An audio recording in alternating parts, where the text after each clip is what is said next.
Alors, le monde de l'après-pesticides est-il vraiment engagé? L'agriculture française peut-elle prendre le chemin de cette transition révolutionnaire? Qui, aujourd'hui, peut aider nos agriculteurs à vivre cette transition et se passer des produits phytosanitaires? Un monde sans pesticides est-il pour demain? On se questionne et on en débat avec nos invités ici au Salon de l'Agriculture de Paris. Christian Morel, bonjour. Vous êtes agriculteur à Saône, dans le Doubs, membre de la FDSEA du Doubs. Merci d'être avec nous. Bonjour, bonjour à tous. Nicolas Giraud, bonjour. Vous êtes éleveur à Salins-les-Bains, dans le Jura, secrétaire national de la Confédération paysanne. Didier Martin, bonjour.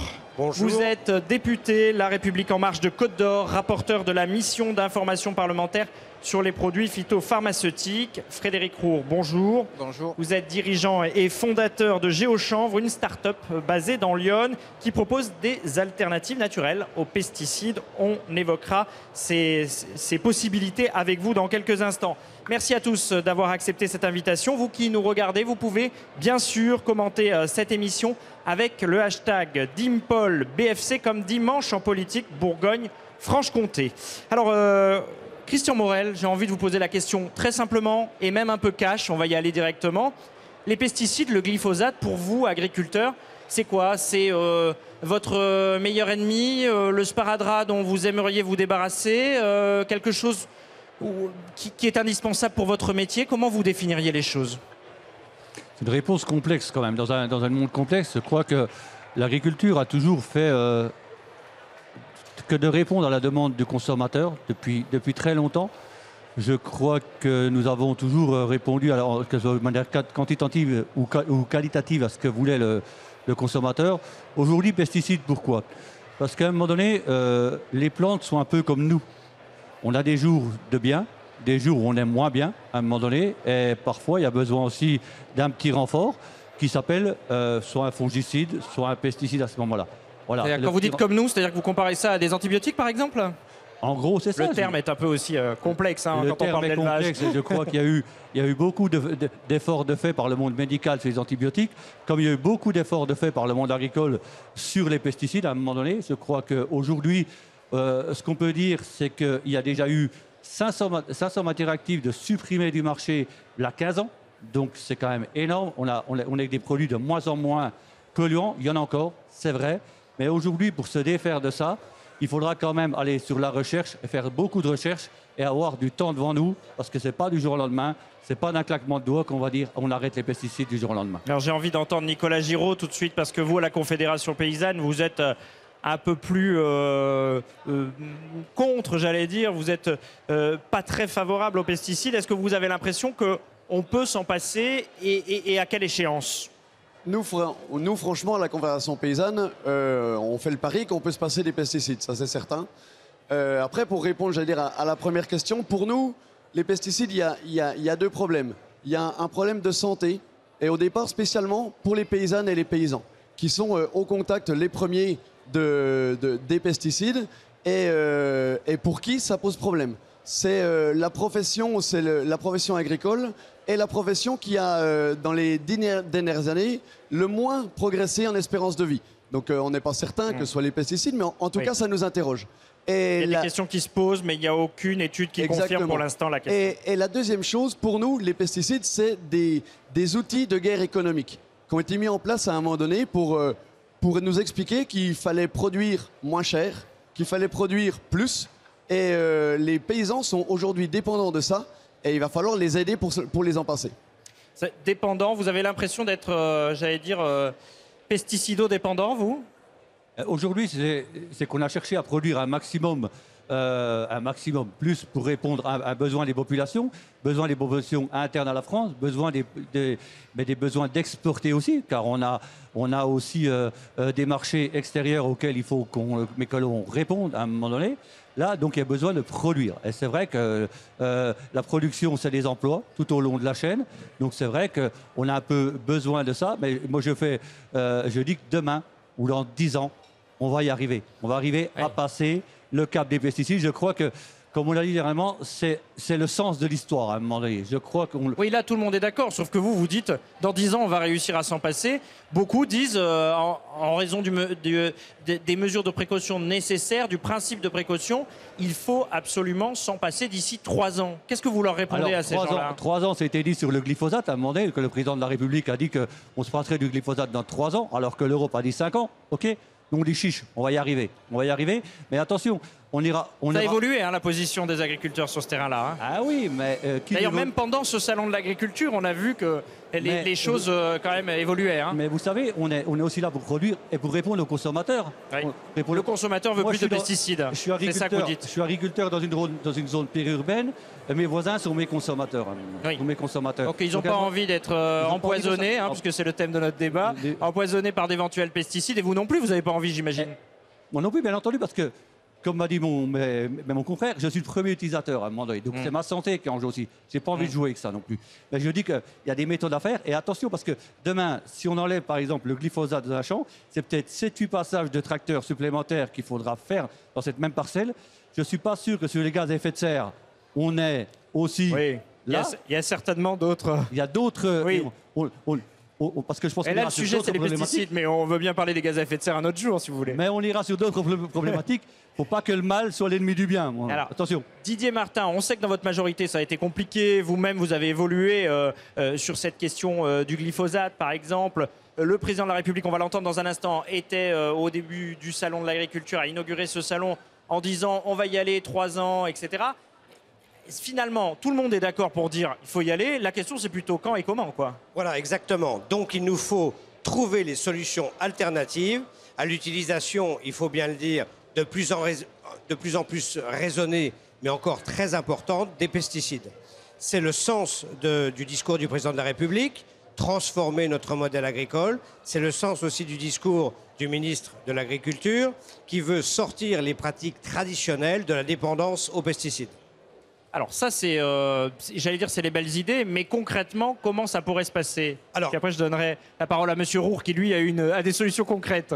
Concrètement, on ne peut pas dire ça en 1 minute, évidemment, mais il faut prendre les choses dans l'ordre, c'est-à-dire travailler filière par filière, territoire par territoire, voir qui est engagé dans cette conversion de l'agro-agriculture, de l'agriculture écologique, et voir quel accompagnement, quelle recherche il faut conduire et quel soutien il faut apporter pour aller vers cette excellence et cette qualité qui est la solution pour la France, mais aussi pour l'Europe. Parce que nous sommes dans un contexte aujourd'hui européen et nous ne pourrons pas tout seuls agir sans entraîner avec nous les autres États membres de l'Union européenne, ne serait-ce qu'à cause de l'importation des produits, y compris les produits bio, qui sont parfois douteux quand ils viennent d'origine non certifiée.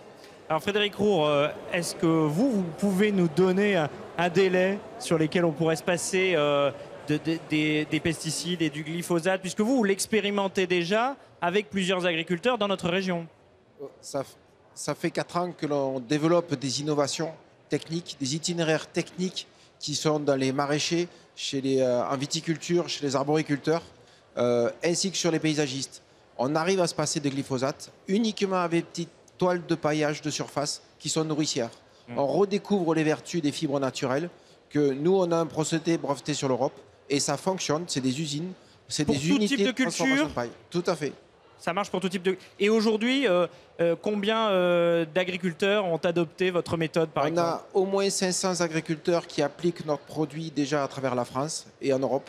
Donc c'est évident que l'agriculture du vivant, tout ce qui est économie un peu plus certifiée, dans la biodynamie, etc., sont très attentifs à ces itinéraires techniques-là, notamment en vigne. Dès qu'il y a des terroirs un peu pentus, où la problématique du glyphosate devient très compliquée et les bio ne peuvent plus l'appliquer. Donc il est évident que les toiles de paillage légères et faciles à transporter, pour eux, c'est une vraie alternative. Nicolas Giraud, je vous sens bouillir depuis tout à l'heure parce que tout le monde dit bah oui, il faut sortir des pesticides, hein, finalement. Finalement, tout le monde est d'accord avec vous. Tout le monde est d'accord avec ça, mais j'entendais monsieur le député qui dit voilà, on l'a entendu dans le discours d'Emmanuel Macron, on l'entend dans le discours de Didier Guillaume. Alors c'est très bien, mais moi les discours, on en a soupé depuis quelques années dans le monde agricole. Moi je retiens juste un truc sur le discours d'Emmanuel Macron, c'est à 1 an d'écart, c'est sa venue l'année dernière ici sur le salon. où, droit dans ses bottes, j'allais dire, il répond à un jeune agriculteur qui lui explique que ça va être compliqué de sortir du glyphosate si vite, etc. Et il lui répond, je ne veux pas être responsable pour les générations futures. Donc nous, on avait une sacrée espérance d'avoir, soit dans la loi, nous, on pensait que ça pouvait être inscrit à un moment donné dans la loi, et on a l'impression qu'aujourd'hui, on nous a parlé de 3 ans, on a dit qu'il n'y a pas besoin de le mettre dans la loi pour faire 3 ans. On nous dit quelques mois après qu'on ne pourra pas faire 100%, il y en aura qui ne pourront pas sortir. On a l'impression que très très vite, on fait reculade sur reculade.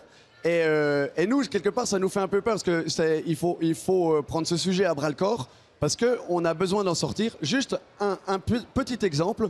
Oui. On parlait là, il nous expliquait un petit peu les alternatives qu'il peut y avoir. On est 2 producteurs, je crois, en lait à comté. Sur le lait à comté, on va sortir du glyphosate sur les prairies. Nous, on espère à la Confédération paysanne qu'on en sorte aussi sur les céréales et que ce soit aussi même un moyen de tirer avec nous toute la Bourgogne-Franche-Comté, toute la région proche. Et le vin. Et le vin également, mais la région Bourgogne-Franche-Comté qui fournit les céréales pour nos troupeaux l'hiver qu'on ne peut pas forcément produire sur nos territoires, si on arrive avec une filière qui marche bien, le comté, qui rémunère ses paysans, qui a des marges de manœuvre au niveau économique, on peut arriver à tirer tout le monde vers le haut et à ce moment-là, c'est un peu un appel d'air pour avancer au niveau économique vers une sortie des pesticides. Proposition retenue. Alors, il y a des gens qui veulent réagir en face de vous. On va les faire réagir dans un instant, mais on va, puisqu'on en parle depuis tout à l'heure, écouter le président de la République qui a réaffirmé donc son idée au début du salon, la fin des pesticides d'ici 3 ans, sans passer par la loi, mais simplement avec la volonté des acteurs de la filière et le soutien de l'État. C'était samedi dernier, ici, au Salon de l'Agriculture. Je vous propose d'écouter Emmanuel Macron. Nous partions en fin d'année 2017 vers 10 ans de renouvellement d'autorisation du glyphosate, même 15 ans au départ. La France s'est mobilisée, nous nous sommes battus pour faire voter au niveau européen 5 années. Et ce que nous voulons faire, nous, c'est faire mieux. Pas en surtransposant, c'est l'engagement que j'ai pris, donc pas en passant dans la loi une contrainte qui aurait créé une différence par rapport à nos voisins, mais en montrant dans les faits que nous pouvons le faire en 3 ans, par la mobilisation collective, par des solutions co-construites filière par filière. Je pense très profondément que nous pouvons y arriver. Je pense d'ailleurs très profondément que nous sommes en train d'enclencher la dynamique qui nous permettra d'y arriver. Je veux y voir une opportunité, par exemple quand je regarde le vignoble français. Je pense que nous pouvons en faire le premier vignoble du monde sans glyphosate. Dans 80% des cas, cette transition va d'ailleurs s'effectuer sous 3 ans. Elle s'effectuera parce qu'il y a des efforts, de l'innovation, de la volonté de se mobiliser. Voilà, Emmanuel Macron, c'était samedi dernier au Salon de l'Agriculture, lors de l'ouverture de ce salon. Christian Morel, la co-construction, filière par filière, secteur par secteur, pour sortir dans 3 ans, j'espère que vous avez déjà commencé à bosser, parce que ça paraît quand même, l'échéance paraît quand même très proche. Bien entendu qu'on a commencé à travailler là-dessus dans les chambres d'agriculture, dans les coopératives. Je crois qu'il y a un réel besoin. Si le gouvernement le dit, on le fera. Je crois qu'il faut être clair. Alors, oui, mais il n'y a pas de contrainte, il n'y a aucune obligation. Vous avez entendu Emmanuel Macron, il compte sur vous, les acteurs des différentes filières agricoles, pour mettre en place ça. Il ne dit pas on va vous obliger. Moi, je veux pas être dogmatique, je veux être pragmatique dans l'histoire. Je veux être pragmatique dans l'histoire, il faudra demander comment qu'on fait, quelle solution on a, quelle solution on a pour faire ça. On va faire à un moment donné, qu'est-ce qu'on va faire? On ne retournait plus les sols, on va retourner les sols. Attention, on n'est pas sûr que ça marche tous les coups. On va reprendre la charrue. On le fera, on sait le faire. On sait le faire. Mais ça fait longtemps que vous ne l'avez plus fait. Dans bien des secteurs aujourd'hui, à cause de l'érosion des sols, à part de bien des phénomènes, c'est pas fait, parce qu'on ne peut pas. Donc attention, je dis toujours, pas faire un mal pour un bien à un moment donné. Bon, après, il n'y a pas que le glyphosate à un moment donné. On ne va pas se folier qu'il y a d'autres choses à voir aussi. Ouais. Et je crois qu'il faut voir l'ensemble, que tout à l'heure, l'ensemble des filières, l'ensemble des rotations. Et à un moment donné, quand on va faire moi j'ai travaillé aussi proche du bio, à un moment donné, il faudra peut-être qu'on arrête de faire des rotations très simples, comme on l'a fait blé, orge, colza, à un moment donné, qui sont des demandeurs, et faire, à un moment donné, amener d'autres productions. Mais pour d'autres productions, il faut de l'investissement. Et là, j'attends aussi le président de la République en disant « Ok, on y va, mais on nous aide à investir, on nous aide à changer à changer de politique, on ne va pas le faire en claquant des doigts. C'est une sacrée balle de ping-pong quand même. J'entends le président de la République qui dit co-construction, filière par filière, et donc finalement ce sont les acteurs qui vont mettre en place ça, et j'entends les acteurs dire oui mais qui c'est qui nous aide et comment on va faire et alors Didier Martin. Mais il y a la loi. Mais il y a la loi. Ah mais j'ai cru que ça passerait pas par la loi, moi. Il y a la loi de finances pour aider les agriculteurs en conversion, ça c'est une chose. Et ensuite il y a la loi sur l'agriculture que nous venons de voter qui interdit les rabais sur la vente des produits pesticides, qui sépare le conseil des agriculteurs annuel et en cours de campagne. Mais pas d'interdiction par la loi. Et l'interdiction reste l'arme suprême. Si les filières, dans les rendez-vous que nous sommes fixés, en travaillant main dans la main avec les professions et toutes les filières, ne sont pas au rendez-vous, la diminution des pesticides, quantitativement également, si on n'arrive pas pour 85% des cas à se passer du glyphosate, eh bien là, la loi interviendra pour effectivement C'est un peu comme les négociations de l'assurance chômage. Finalement, au bout d'un moment, vous reprenez la main et vous faites la loi. C'est le rôle de l'État.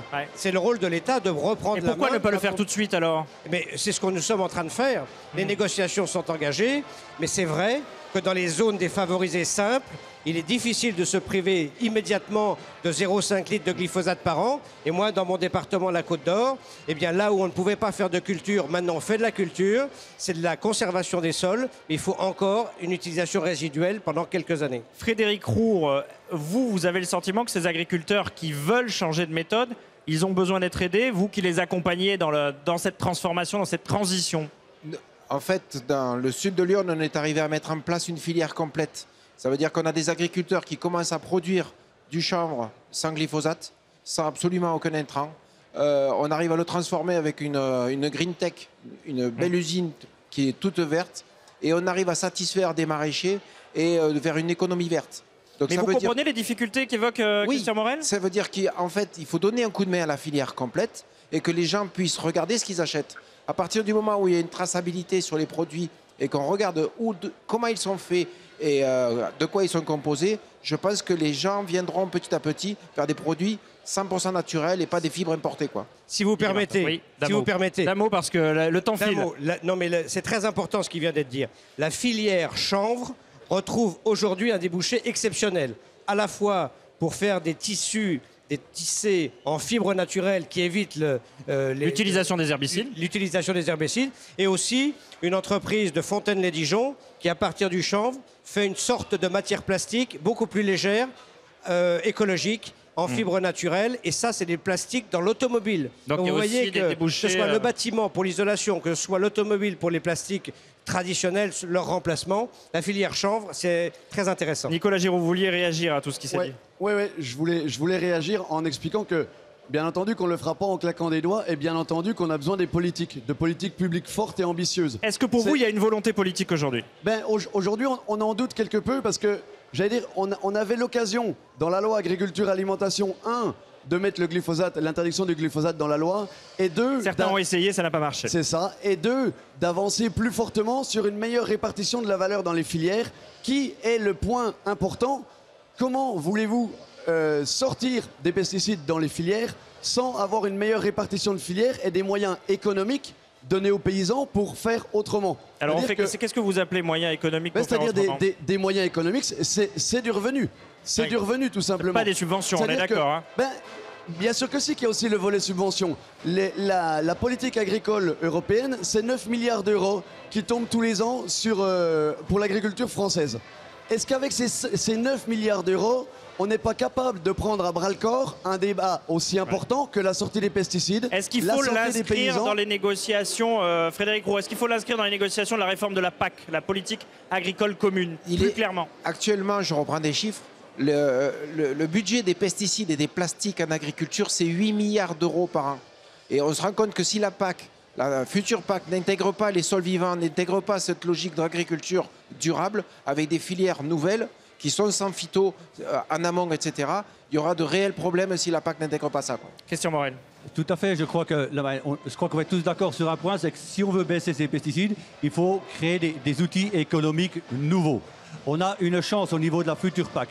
Vous disiez qu'il faut une coordination européenne aussi. On veut une coordination européenne. La France peut passer à 12% de fléchage de son budget PAC sur une transformation au niveau des opérateurs économiques. Allons-y, allons-y.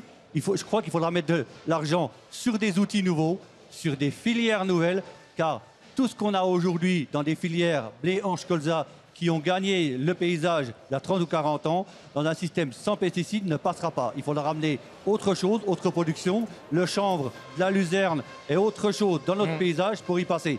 Et là, vous dites que ça va prendre du temps. Là, ça va prendre du temps. Et deux, il faut créer les outils économiques. On les a pas. Les outils... On les a pas aujourd'hui. Frédéric Roux, on veut vous répondre. C'est vrai que les outils industriels formeront le paysage, y compris de l'amont jusqu'à l'aval. S'il n'y a pas les outils industriels qui soient vertueux, ça sera de la délocalisation systématique. Les 8 milliards d'euros que je disais tout à l'heure comme des budgets qui sont des plastiques et des bioplastiques et pesticides, c'est de 100% de l'importation.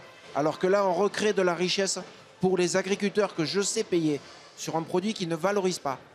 Alors pour vous, Didier Martin, la prochaine étape, là, c'est quoi? On a entendu le président de la République d'ailleurs parler des vignobles, du vignoble français. Chez nous, en Bourgogne-Franche-Comté, c'est important. Est-ce que le vignoble, par exemple, selon vous, qui êtes député de Côte-d'Or, est prêt à franchir le pas et déjà finalement sur les rails de l'après-pesticide? Alors moi, je ne vais pas parler à la place des viticulteurs, mais moi, je dis banco. En tant que député de Côte-d'Or, je dis banco. Je crois que ce soit la Côte-d'Or, la Bourgogne ou la Franche-Comté, le vin est un produit extrêmement emblématique. Il y a le lait, bien entendu. On en a quelques exemples sur la table avec du fromage, évidemment. Avoir des vins de Bourgogne et de Franche-Comté qui seraient effectivement produits sans glyphosate, ce serait quand même à condition que le consommateur le sache, à condition que le consommateur puisse choisir ses produits en toute connaissance de cause, parce qu'il y aura quand même une valeur à payer supplémentaire. Je crois qu'aujourd'hui, sur le glyphosate, les solutions existent. Alors, ça ne résout pas tous les problèmes, la question du glyphosate.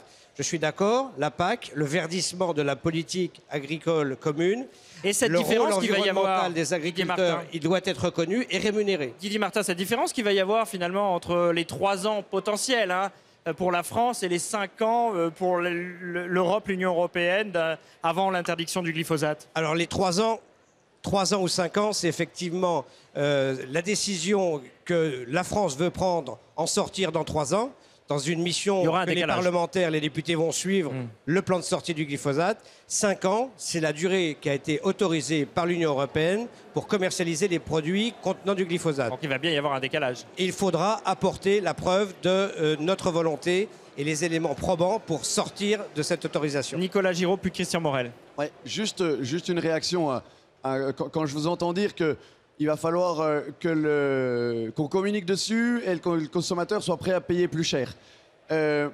Globalement, à mon avis, moi, le consommateur, il ne paiera pas plus cher. Après, il faudra lui faire comprendre, mais globalement, il ne paiera pas plus cher.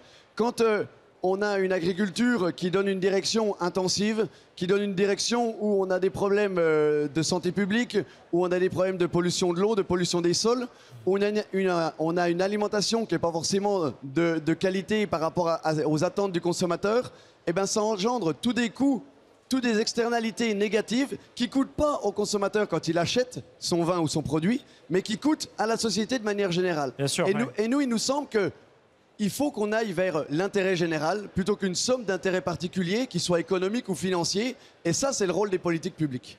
Christian Morel. Je voulais simplement répondre à ça. C'est qu'un journal important, c'est The Economist, a dit il y a très peu de temps que la France aujourd'hui avait l'agriculture la plus durable et la plus...